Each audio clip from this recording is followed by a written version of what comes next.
విడిపోమేసయ్యా.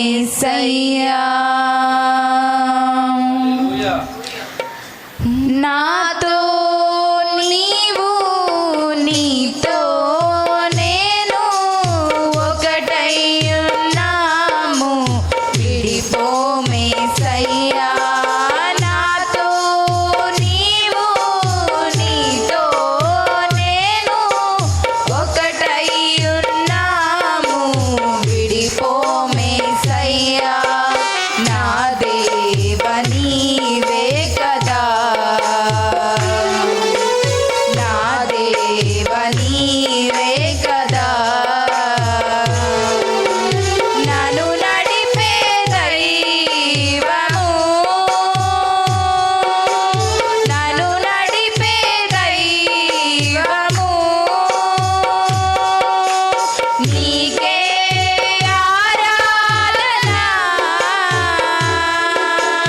నీకే నా హృదయార్పణ, నీకే ఆరాధన, నీకే నా హృదయార్పణ. నాతో నీవు నీతో నేను ఒకటై ఉన్నాము, విడిపోమేసయ్యా. నాతో నీవు నీతో నేను ఒకటై ఉన్నాము, విడిపోమేసయ్యా.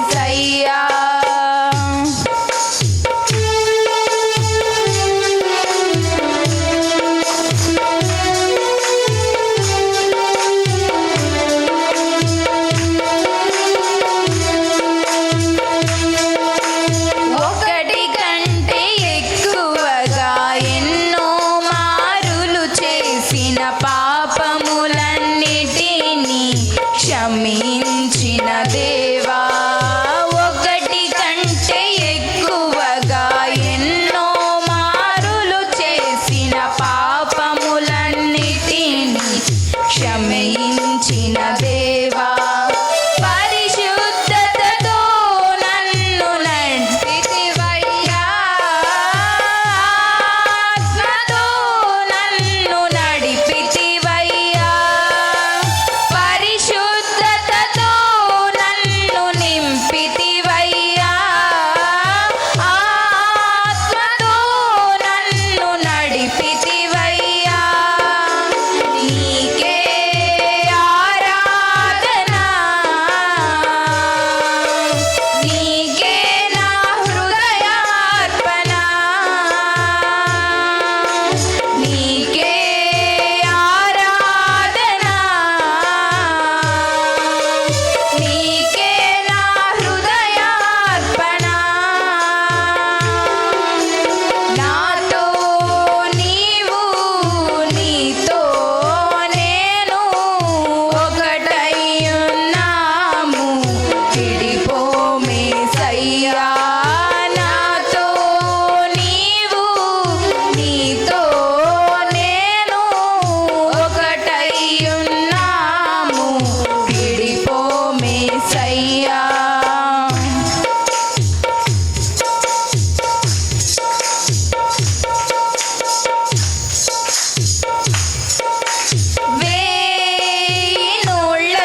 ప్రభువైన యేసుక్రీస్తు నామములో అందరికీ నా ప్రత్యేక వందనములు.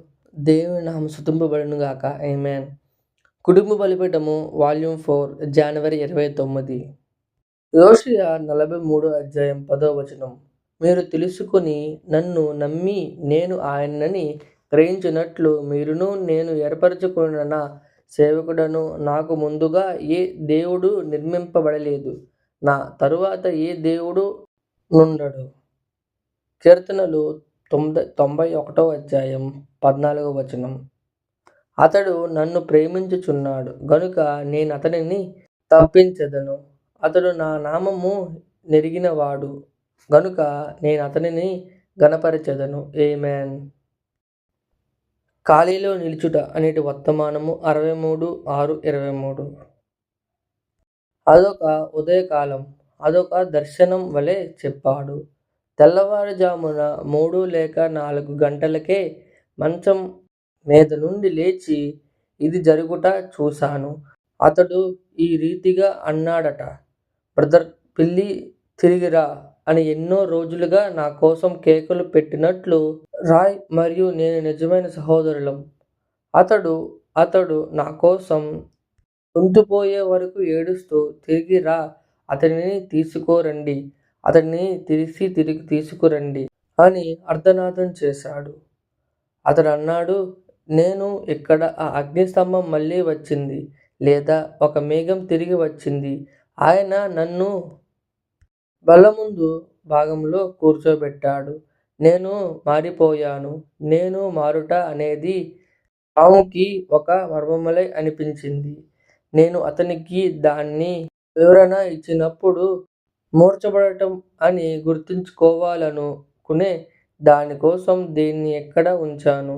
అది నేను 7 ముద్రల కోసం వచ్చుటకు ముందు జరిగింది.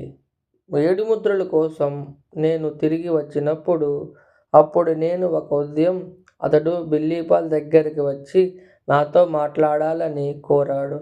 అయితే నేను బిజీగా ఉన్నాను. 7 ముద్రల కోసం ప్రార్థనలో ఉన్నాను మరియు అతడు నాతో చెప్పియున్నాడు. అది మళ్ళీ జరిగింది, తిరిగి పునరావృతమయ్యింది. సహోదరుడా రామ్, నేనేదైనా పొరపాటు చెబితే నన్ను సరిచెయ్యు రా. ప్రొద్దున్నే అతడు తిరిగి లేచాడు. వేకువనే లేచాడని నేను అనుకుంటున్నాను. మరక్కడ గదిలో చూశాను. పర్వతం మీద అతడు ఆ గొప్ప వెలుగును లేదా ఆ మేఘమును చూసెను. కొద్దిసేపటి క్రితం అతడు నన్ను అడిగాడు, పర్వతం మీదికి మేఘం వచ్చుట గురించి ఏదైనా ప్రత్యేకత ఉందా? అందుకు నేను అన్నాను, అవును, బైబిల్ ఉంది. పేతురు, యాకోబు, యోహానులు పైకి తీసుకుని పోబడెను. ఒక మేఘము మోసుని కమ్మెను. అంతటా దేవుడు ఇలా అన్నాడు, ఈయన నా ప్రియకుమారుడు, కొద్ది కాలం క్రితం నేను దాని మీద బోధించాను. ఒక చిన్న వర్తమానము టేపు సహోదరుల అర్థం చేసుకోవచ్చు. ఆయన మాట వినుడి. బహుశా మీరు దానిని టేపుల్లో కలిగి ఉండవచ్చును. నాకు ఖచ్చితంగా తెలుసు.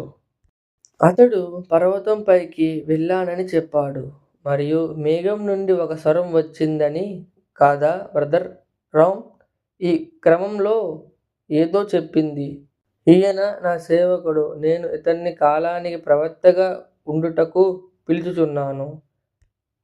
మోసేవలే ప్రజలను నడిపించుటకు మరియు పలికితే ఉనికిలోకి వచ్చేలా మాట్లాడుటకు అతనికి అధికారం ఇవ్వబడింది.